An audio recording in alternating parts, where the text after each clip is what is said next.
Astaghfirullah. Huwa rasuluhu alladhi la nabiyya ba'dah, amma ba'du. Hadirin dan hadirat yang dimuliakan Allah subhanahu wa ta'ala, alhamdulillah di subuh kali ini kembali kita bisa duduk di Masjid Jabal Uhud setelah melaksanakan i'tikaf, qiyamul lail, kemudian juga salat subuh berjamaah. Dan kita hanya berdoa kepada Allah subhanahu wa ta'ala, semoga di 10 akhir Ramadan ini kita diberikan taufik oleh Allah subhanahu wa ta'ala mendapatkan malam terbaik dalam Islam, Lailatul Qadar. Salawat dan salam kita haturkan kepada Rasul kita, Nabi kita Muhammad sallallahu alaihi wa ala alihi wasallam. Lanjutkan kajian kita masih membahas Al-Qasasu wal Quran, kisah-kisah dan ayat-ayat dalam Al-Quran. Pagi hari ini kita akan membahas surah As-Saffat ayat 62 sampai 65. A'udzu billahi minasyaitonir rajim. Bismillahirrahmanirrahim. Adzalika khairun nuzulan am syajarataz zakum inna ja'alnaha fitnatan lidh-dhalimin innaha syajaratun takhruju fi aslil jahim tal'uha ka'annahu ru'usus syayatin. Makanan surga yang disediakan untuk orang-orang yang beriman itu lebih baik, ataukah pohon zakum yang disediakan untuk orang-orang kafir justru lebih baik? Kami telah menjadikan pohon zakum itu sebagai azab bagi orang-orang kafir dan juga bagi orang-orang musyrik dalam neraka. Pohon zakum itu adalah pohon yang tumbuh di dasar neraka jahim. Buahnya seperti kepala syaitan yang sangat menyeramkan. Ma'asyiral muslimin, jamaah salat subuh yang dimuliakan Allah subhanahu wa ta'ala, surah As-Saffat ayat 62 sampai 65 ini ketika turun menjelaskan tentang bagaimana ngerinya penduduk neraka karena disediakan makanan berupa buah zakum. Rupanya tidak menjadikan orang-orang kafir itu beriman dengan adanya hari kebangkitan dan juga adanya neraka.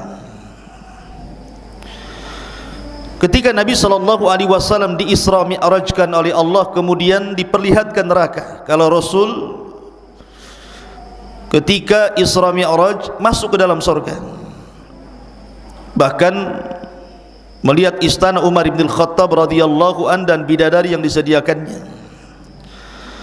Tetapi ketika diarahkan ke neraka, Rasul tidak masuk. Karena Rasul kalau sampai masuk neraka, melihat neraka bisa terbakar. Maka Rasul hanya diperlihatkan dari kejauhan.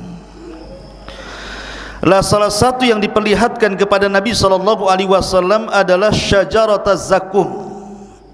Ada satu pohon, dan pohon itu tumbuh di atas neraka jahim. Itulah yang berbuah pohon itu yang disebut dengan zakum. Ketika Nabi SAW menyampaikan tentang sifat pohon zakum dan buah zakum, di mana ini makanan penuh neraka, orang-orang musyrik istihza, mengolok-olok. Bahkan diriwayatkan Abu Jahal yang disabdakan Nabi SAW, Fir'aunnya umat ini, tiba-tiba kemudian mengumpulkan orang-orang musyrik dan mengatakan, inna Muhammadan yu'idukum bin narin tahrukul hijarata thumma yaj'am annahu tambutu fiha syajarah.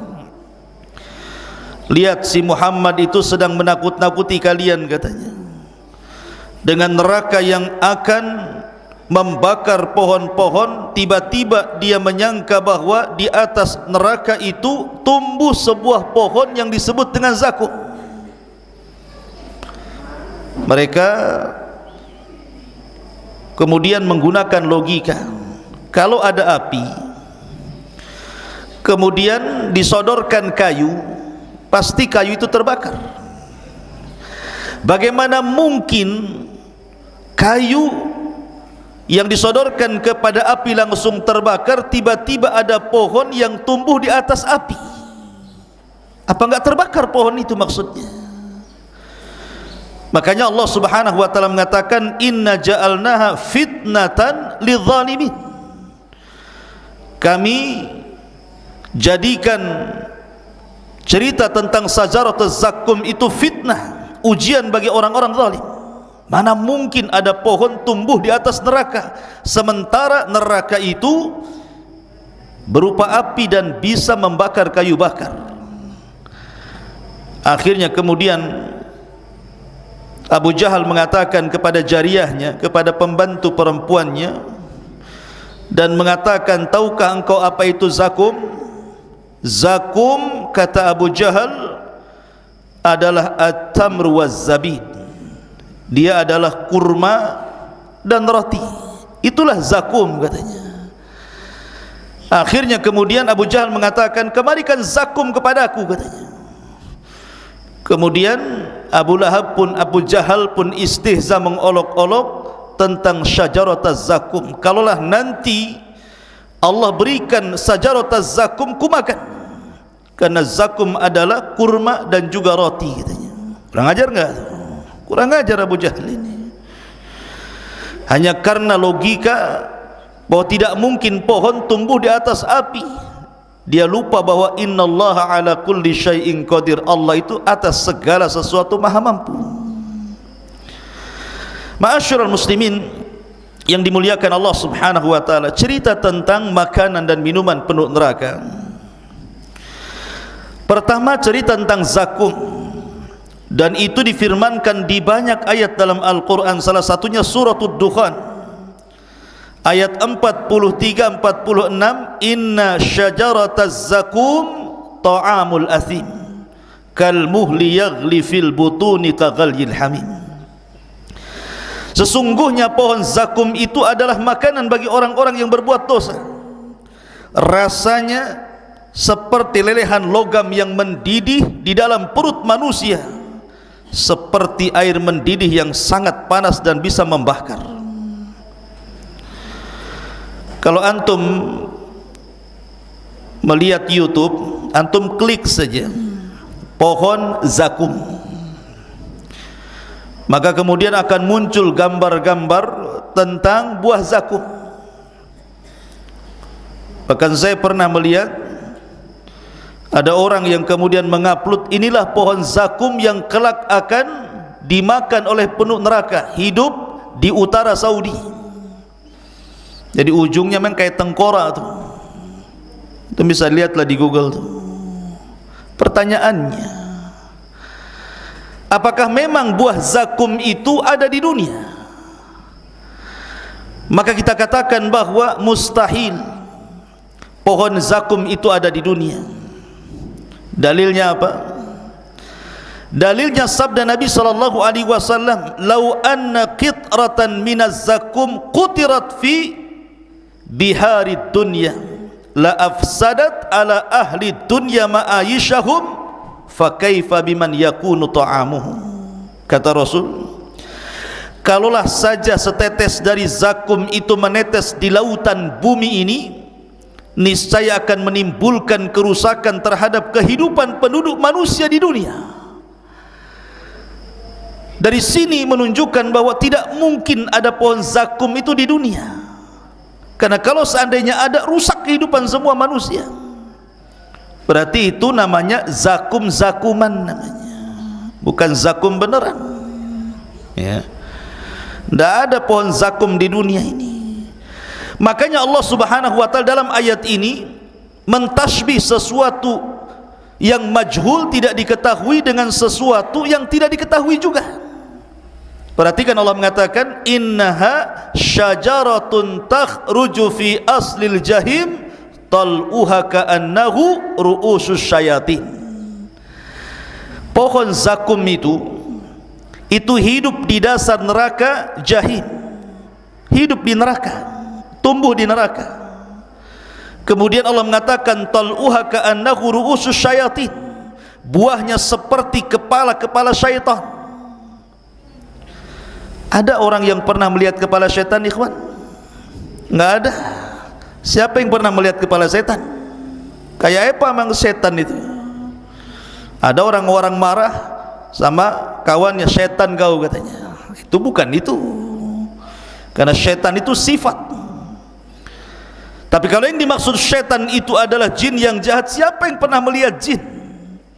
Iblis, tidak ada yang tahu bentuk iblis seperti apa. Sebagaimana kita tidak tahu bentuk iblis seperti apa, maka kita pun tidak tahu bentuk pohon zakum. Itu namanya tashbihul majhul bil majhul namanya. Menyerupakan sesuatu yang tidak diketahui dengan sesuatu yang tidak diketahui. Maka jangan pernah menggambarkan ada di dunia ini pohon zakum. Tidak ada yang tahu pohon zakum itu hanya tumbuh di neraka. Tidak ada di dunia. Berarti gambar-gambar di internet itu adalah zakum hoax namanya, atau hoax ya. Jangan dipercaya. Apalagi Allah Subhanahu wa ta'ala mengatakan dalam surah Isra ayat 60, wasyajaratul mal'unah, dan pohon itu adalah pohon yang dilaknat. Pohon yang dilaknat. Ma'asyiral muslimin yang dimuliakan Allah Subhanahu wa ta'ala, ini makanan yang disebutkan di dalam Al-Quran. Yang pertama adalah pohon zakum, pohon terlaknat, tumbuh di dasar neraka, memiliki duri, sekali makan hancur semua tenggorokannya. Makanya Allah mengatakan la yusminu minhu wa la yusminu wa la yughni min ju', tidak mengenyangkan sama sekali, tidak menjadikan dia gemuk dan tidak mengenyangkan sama sekali. Yang ada belum sampai ke perut, leher sudah hancur, tenggorokan sudah hancur. Itulah pohon zakum. Yang kedua, makanan penduduk neraka itu namanya dhari'.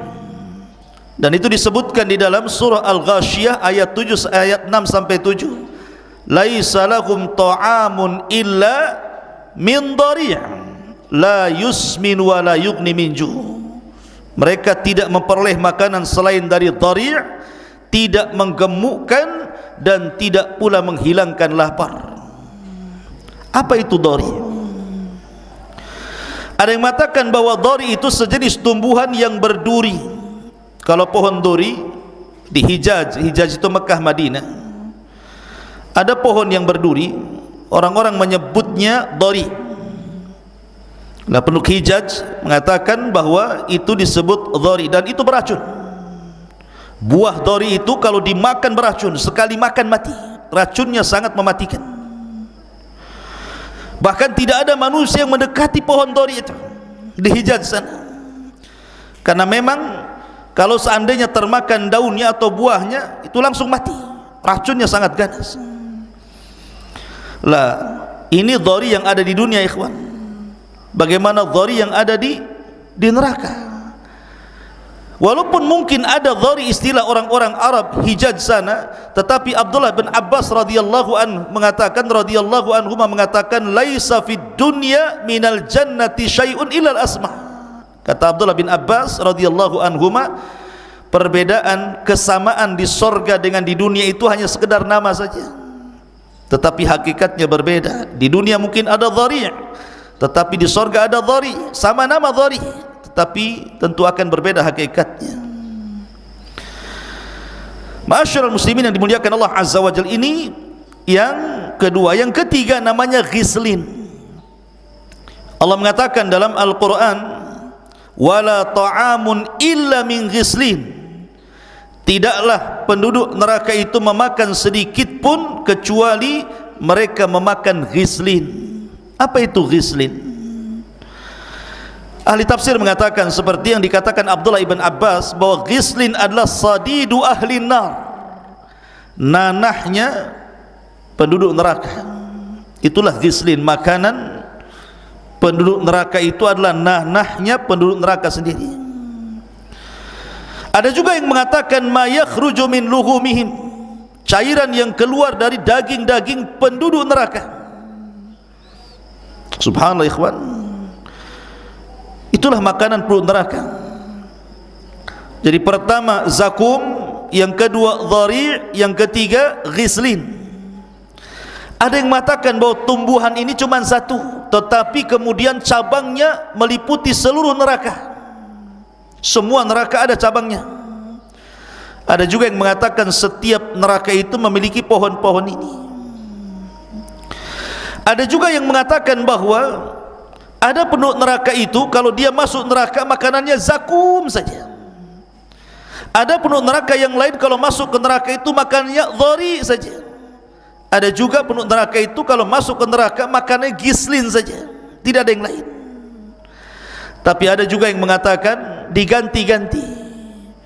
Jadi kalau ada orang masuk neraka, pertama dikasih zakum sekian ribu tahun, kemudian diganti dengan dhari sekian ribu tahun, kemudian diganti dengan ghislin sekian ribu tahun. Jadi ganti-ganti makanannya. Sebagaimana penduduk surga juga ada makanan diganti, kadang daging, kadang buah, kadang macam-macam. Maka penduduk neraka juga sama. Ada juga yang mentafsirkan seperti itu. Adapun minuman penduduk neraka ikhwan, maka Allah Subhanahu wa taala berfirman dalam surah An-Naba, la yadhukuna fiha bardan wala syaraba illa hamiman wa ghassaqa. Penduduk neraka itu tidak merasakan kesejukan di dalamnya dan tidak pula mendapatkan minuman selain dua minuman. Pertama hamim, yang kedua ghasaq. Apa itu hamim? Hamim kata ahli tafsir adalah al-hamimul ladzi qad intaha harruhu, air yang mendidih sampai kepada titik didih yang terakhir saking panasnya, itu disebut hamim. Bahkan dikatakan oleh Asy-Syi'di rahimahullahu taala, ma'un harrun qad ishtadda harruhu yashrabunahu fayaqtau am'a'ahum. Hamim adalah air yang sangat panas, penduduk neraka meminum air sampai menyebabkan usus-usus mereka amburadul, pecah, putus. Itulah hamim. Adapun ghasyaq dikatakan oleh Abdullah bin Abbas radhiyallahu anhuma, huwa zamharir yukhawwifuhum bibardihi. Jadi kalau hamim itu air panas, kalau ghasyaq itu air dingin. Tetapi lihat dinginnya air ghasyaq ini, minuman yang sangat dingin sekali. Benda ini membuat takut seluruh penduduk neraka karena saking dinginnya, puncak dingin yang luar biasa. Sampai-sampai Imam Mujahid mengatakan huwa thaljul barid alladzi qad intaha barduhu, es yang sangat dingin sampai puncak suhu dingin yang luar biasa.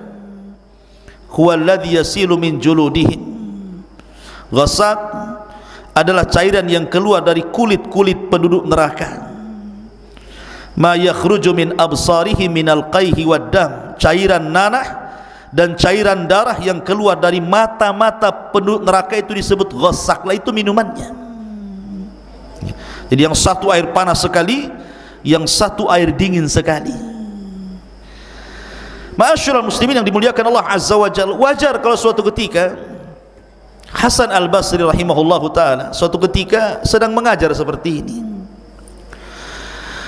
tiba-tiba kemudian muridnya membawa minuman air putih untuk dihidangkan kepada gurunya. Ketika Hasan Al-Basri melihat air itu, tiba-tiba dia menangis. Lah murid yang kemudian menghidangkan air itu merasa bersalah. Kenapa kemudian gara-gara memberikan minum air putih, kenapa imam bisa menangis? Wa mayubkika ya imam, apa yang menjadikan anda menangis wahai Imam Hasan? Maka Hasan Al-Basri mengatakan, wallahi tadzakartu umniyata ahlin nar. Kata Hasan Al-Basri, demi Allah, ketika aku melihat air putih mineral itu, aku teringat dengan cita-citanya penduduk neraka. Kemudian murid-muridnya mengatakan, wa ma umniyatu ahlin nar ya imam, apa cita-cita penduduk neraka itu wahai imam? Maka Hasan Al-Basri membacakan ayat dalam Al-Quran, wa nada ashabun nari ashabal jannah an afidu alaina minal ma' au mimma razaqakumullah. Ketika penduduk neraka itu memanggil-manggil penduduk sorga dan mengatakan, berikanlah kepada kami walaupun setetes air yang Allah berikan kepada kalian, atau secuil makanan yang Allah rizkikan kepada kalian. Maka serempak penduduk sorga mengatakan, innallaha harramahuma 'alal kafirin, maaf, Allah haramkan keduanya bagi orang kafir. Lihat, karena memang tidak ada minuman yang bisa diminum, sehingga penduduk neraka itu sangat ingin meminum apa yang Allah rizkikan kepada penduduk sorga, tetapi Allah haramkan kepada penduduk neraka. Karena orang ikhwatu fiddin kalau sudah masuk ke dalam neraka, maka Allah subhanahu wa ta'ala berfirman, innal mujrimina fi adzabi jahannam khalidun. Sesungguhnya orang-orang yang berdosa itu kekal di dalam azab jahannam. Kalau sudah masuk neraka jahannam, maka dia dikekalkan di dalamnya bagi orang-orang kafir. La yufattir anhum wa hum fihi mublisun, tidak diringankan azabnya dan mereka berputus asa di dalamnya. Wa ma zalamnahum walakin kanu anfusahum zalimun, dan kami tidak menzalimi mereka, kata Allah, mereka sendiri yang berbuat zalim. Wa nadu, dan mereka pun memanggil-manggil, ya malik liyaqdiya alaina rabbuk qala innakum makithun. Mereka berseru kepada malaikat Malik, biarlah Tuhanmu mematikan saja kami sudah tidak kuat. Tapi malaikat Malik mengatakan, sungguh kamu akan tetap tinggal di neraka itu seperti itu kondisinya. Artinya mereka tidak akan merasakan apapun kecuali azab Allah subhanahu wa ta'ala. Ma'asyiral muslimin yang dimuliakan Allah azza wa jalla, neraka itu ikhwan memiliki tingkatan-tingkatan. Ada yang disebut dengan al-jahim, ada yang disebut dengan jahannam, ada yang disebut dengan ladha, ada yang disebut dengan sa'ir, ada yang disebut dengan sakar, dan ada yang disebut dengan khutamah, dan yang terakhir disebut hawiyah. Itulah 7 tingkatan neraka. Kenapa disebut jahim? Sumiyat bidzalika liquwati ta'ajjujin nari fiha. Disebut neraka itu jahim karena kuatnya kobaran-kobaran api di dalamnya, menyambar-nyambar. Kenapa disebut jahannam? Sumiyat bidzalika bisababi bu'di nihayatiha aw qa'riha. Neraka itu disebut jahannam karena dalamnya neraka itu. Sampai-sampai Rasul suatu ketika dia mendengar suara keras. Sahabat Rasul mengatakan, tahukah kalian suara apa itu? Sahabat mengatakan, tidak wahai Rasul. Itu suara batu sebesar unta yang dilempar dari Sirat titian ke dalam jahannam. 70.000 tahun yang silam, atau 70 tahun yang silam, baru sampai di dasar jahannam hari ini. Menunjukkan dalamnya gitu loh jahannam itu. Ada juga ladha. Kenapa disebut ladha? Li syiddati talahubiha. Karena ladha itu juga sama, karena saking menyambar-nyambar, mengejar-ngejar orang yang masuk ke dalam neraka, maka disebut ladha. Kalla innaha ladha. Kemudian ada sa'ir, li'annahu tahayyaj wa tatawaqqad, karena semakin hari api itu membesar, maka disebut sa'ir. Ada yang disebut dengan khutamah, sumiyat bidzalika likasriha wa tahshimiha, karena kalau orang masuk ke dalam khutamah maka akan dihancurkan badannya, akan diremukkan seluruh anggota badannya. Dan yang terakhir disebut hawiyah, karena orang yang masuk ke dalam hawiyah itu yadkhuluha yahwi fihi minal a'la ilal asfal, karena akan dilempar dari atas sampai ke bawah. Dan itu nerakanya orang-orang munafik, karena hawiyah itu dasarnya neraka. Innal munafiqina fi darkil asfali minan nar. Adapun nerakanya bagi orang-orang yang beriman, yang bermaksiat kepada Allah azza wa jal, maka nerakanya khusus yang disebut dengan jahannam. Jahannam ini khusus orang-orang yang beriman yang ahli maksiat. Orang kafir tidak masuk di sini. Dan itu tingkatan-tingkatan yang disebutkan oleh para ulama. Wallahu a'lam bissawab. Subhanakallahumma bihamdika asyhadu an la ilaha illa anta astaghfiruka wa atubu ilaik. Allahu ta'ala. Assalamualaikum warahmatullahi wabarakatuh.